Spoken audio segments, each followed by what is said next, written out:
आज का ये टॉपिक है करंट अफेयर्स। करंट अफेयर्स बहुत ही इम्पोर्टेंट न्यूज़ है ये। और ये बहुत इम्पोर्टेंट होने वाला है UPSC, UPPSC, railway, banking, defence, SSC, सभी बच्चों के लिए बहुत इम्पोर्टेंट होने वाला है। 4 अक्टूबर का ये करंट अफेयर्स है। पहला जो टॉपिक है वो है गुजरात। गुजरात के बारे में है कि गुजरात में एक कमेटी सेटअप की गई है और वो कमेटी यूनिफॉर्म सिविल कोड को लागू कराने के लिए ही सेटअप की गई है। कहाँ पर? गुजरात में। ऐसा नहीं है कि पहली बार ऐसा हो रहा है कि गुजरात में जो कमेटी ये सेटअप की गई है, ये पहली बार किया गया है इंडिया में। गुजरात में अब किया जा रहा है, बट इसकी अगर हम बात करेंगे किसकी, इसके पहले की, तो पहले नंबर में इंडिया में गोवा में यूनिफॉर्म सिविल कोड को लागू किया गया है। सेकंड नंबर उत्तराखंड, जिसको शॉर्ट में हम यूके कहते हैं। और थर्ड नंबर पर होने वाला है स्टेट गुजरात। ठीक है। हिमाचल प्रदेश और आसाम में ये बात की जा रही है कि आने वाले समय में यूनिफॉर्म सिविल कोड लागू किया जाएगा। ठीक है। और इसका कोड का मतलब होता है लॉ। ठीक है। कोड का मतलब होता है कानून। ठीक है। जो यूनिफॉर्म सिविल कोड है ये अपने कॉन्स्टिट्यूशन में, अपने संविधान में आर्टिकल 44 में गिवन है और ये डीपीएसपी के अंदर आता है यूनिफॉर्म सिविल कोड। ठीक है। डीपीएसपी मतलब directive principle of state policy के अंतर्गत आता है। ये directive principle of state policy ये मैंडेटरी नहीं है। ये ये डिपेंड करता है सेंट्रल गवर्नमेंट और स्टेट गवर्नमेंट पर। ये स्टेट गवर्नमेंट पर डिपेंड करता है कि वो लागू कर रही है कि नहीं कर रही है। आई होप आप लोगों को समझ आ रहा होगा। ठीक है। और नेक्स्ट अगर हम बात करेंगे तो ये नेक्स्ट अगर हम जैसे बात करेंगे तो यूनिफॉर्म सिविल कोड की डेफिनेशन क्या होगी। यूनिफॉर्म सिविल कोड होता क्या है? Uniform civil code is a proposal in India, also in other countries, to make and implement personal laws of citizens which apply to all citizens equally regardless of their religions or any other things in matter of marriage, divorce, inheritance, adoption.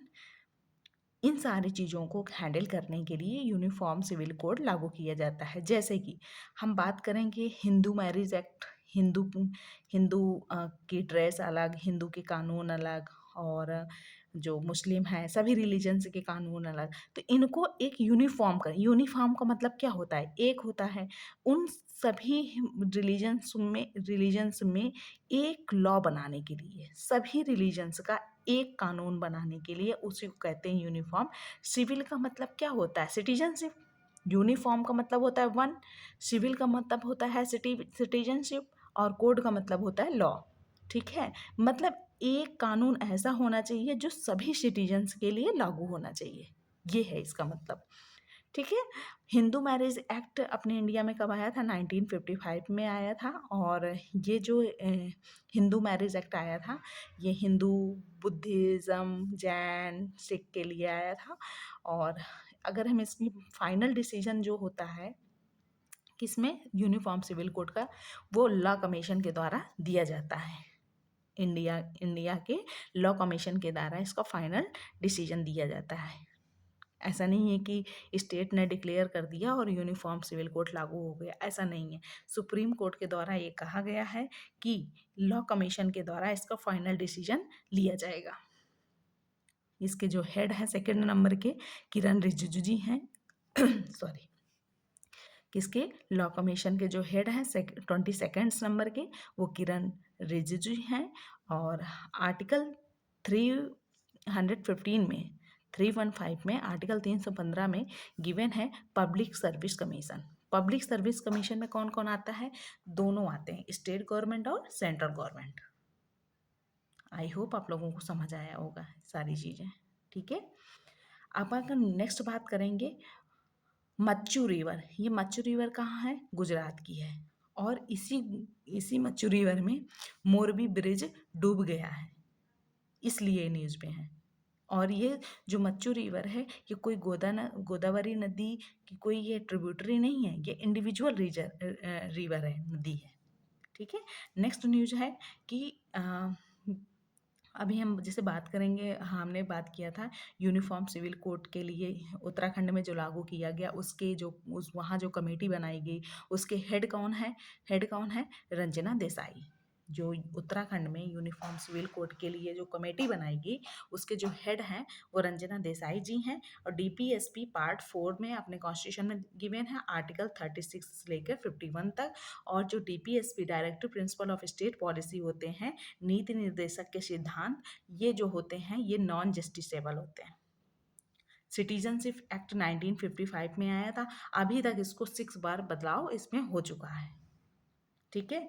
Citizenship act का मतलब क्या होता है? Citizenship act का मतलब होता है 2014 दिसंबर 2014 से पहले जो सिटीजन्स आम, जो सिटीजन्स माइनॉरिटीज़ हैं, जो सिटीजन माइनॉरिटीज़ हैं, माइनॉरिटीज़ मतलब सिख, क्रिश्चियन, पारसी, जैन, बुद्धिस्ट, ये पाकिस्तान, बांग्लादेश और अफगानिस्तान से आए हुए हैं इंडिया में, उनको क्या किया जाएगा? सिटीजनशिप अलाउ की जाएगी। कहाँ की? इंडिया की। इंडिया में तो ये माइनॉरिटीज़ होंगे, ठीक है, और इंडिया में मेजॉरिटी हिंदू हैं, ठीक है। तब इसका मतलब होता है सिटीजनशिप एक्ट। आई होप आप लोगों को समझ आया होगा। नेक्स्ट जो हमारा टॉपिक है, न्यूज़ है, ये है vigilance week. Vigilance week 31 of October से 6 नवंबर तक इसको क्या किया जा रहा है? सेलिब्रेट किया जा रहा है। क्या किया जा रहा है? सेलिब्रेट किया जा रहा है। ठीक है। और अगर हम बात करेंगे कि जो थीम है इसकी, किसकी? विजिलेंस वीक की जो थीम है, ये विजिलेंस वीक की जो थीम है वो ये है कि free India for a developed nation. Free India, corruption free. कैसा free? Corruption free India for a developed nation. Indian language day जो सेलिब्रेट करते हैं, क्या? इंडियन लैंग्वेज डे। आई होप ये दिख नहीं रहा होगा, अब दिखेगा।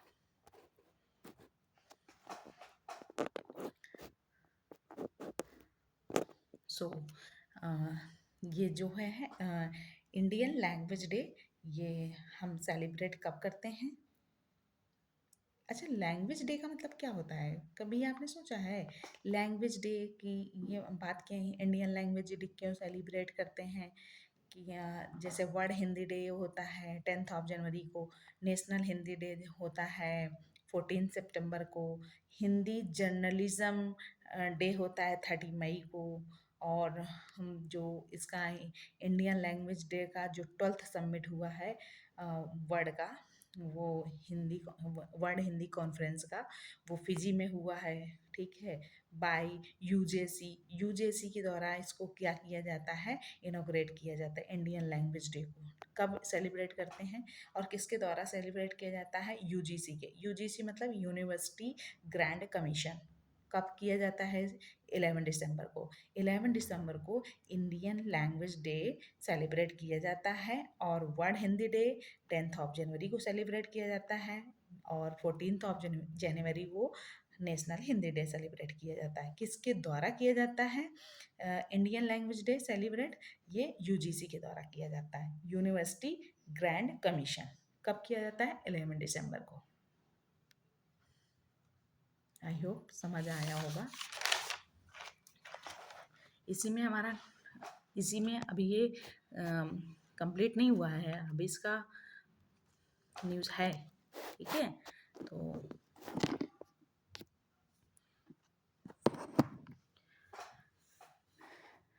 यूजीसी जब बना था तब उस टाइम पर जो एजुकेशन मिनिस्टर हुआ करते थे इंडिया में, मौलाना अबुल कलाम आज़ाद हुआ करते थे। ये किस समय की बात है? 1953 की बात है, ठीक है। किस समय की बात है? 1953 की बात है। करंट में इसके हेड कौन है? यूनिवर्सिटी ग्रैंड कमीशन के जगदीश कुमार जी हैं। कौन है? जगदीश कुमार जी हैं इसके करंट में है। ये जो इंडियन लैंग्वेज डे है, ये क्यों चर्चा में है, क्यों सेलिब्रेट किया जाता है?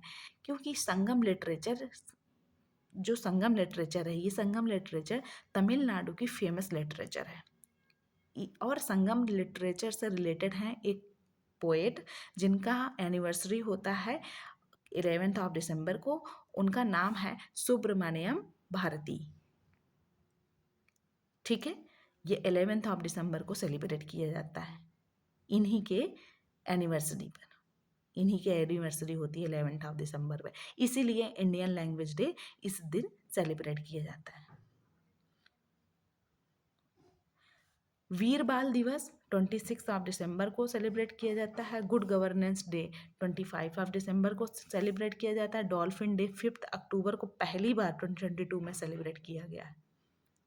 एनसीईआरटी के हेड हैं दिनेश प्रसाद। सीबीएसई के हेड हैं निधि छिब्बल। नेक्स्ट न्यूज है lieutenant general Ajay Kumar takes over as chief of southern command. Southern command कब बनी थी? 1895 में बनी थी। और ये जो साउदर्न कमांड है इंडिया की, इसने इम्पोर्टेंट रोल प्ले किया था कब? जब साइनो वार हुई थी। साइनो वार मतलब 1962 में, जब इंडिया और चाइना के बीच में वार हुआ था।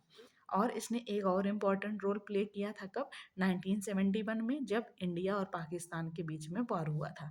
और इसके जो हेड क्वार्टर है जो इसका साउदर्न कमांड का, वो पुणे महाराष्ट्र में है। अगर हम बात करेंगे कि जो लेफ्टिनेंट जनरल अजय कुमार जी हैं, ये सबसे पहले कब आए थे?